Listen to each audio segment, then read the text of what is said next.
Who, or maybe I should ask, what do you worship? Who or what do you worship? Now, the answer for most of us should be, we know the answer.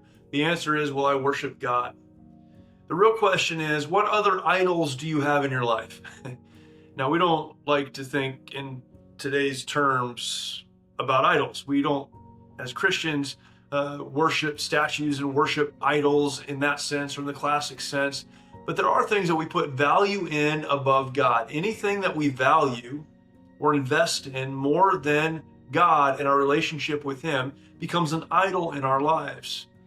And I think all of us have things that, if they aren't idols, are certainly a strong temptation to become idols in our lives. Something that we value, something that we invest in, something that we work for and toward more than even our relationship with God. The Bible, not surprisingly, has something to say about that.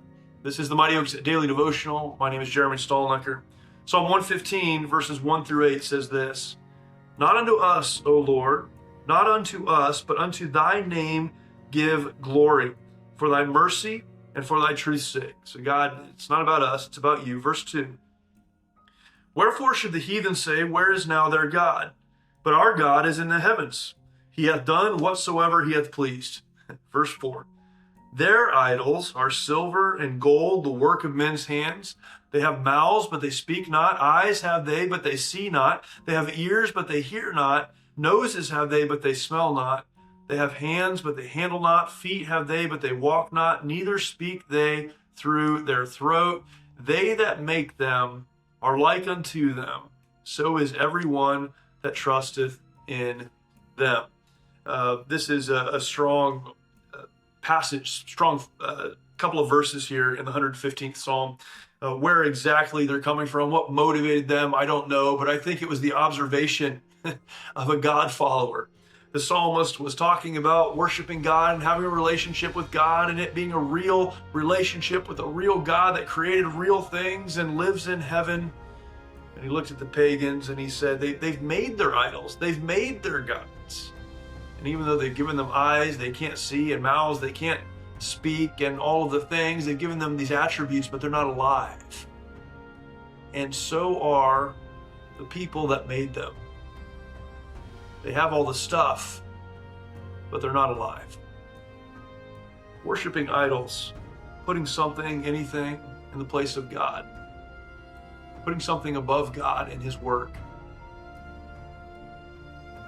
Not only does it take glory from the one true God, but we are worshiping those things which have no way to give life. They're dead, they're inanimate, and we become dead and inanimate as well in a spiritual sense. When our priority and our value is on anything other than God Almighty. There's nothing wrong with having things, with enjoying things, with doing things. But when those things become the priority in your life, they've moved from being things to being idols, something we wouldn't use this terminology, but something that we worship. We're ascribing worth to, we're putting value in, we're worshiping. And those things have no way of giving life. Only God, who sits in the heaven, who created everything, can give us the life that He's called us to live. Who or what do you worship? Maybe you need to take inventory of your life today. Thank you for joining me today. I look forward to talking to you tomorrow for another Mighty Oaks Daily Devotional.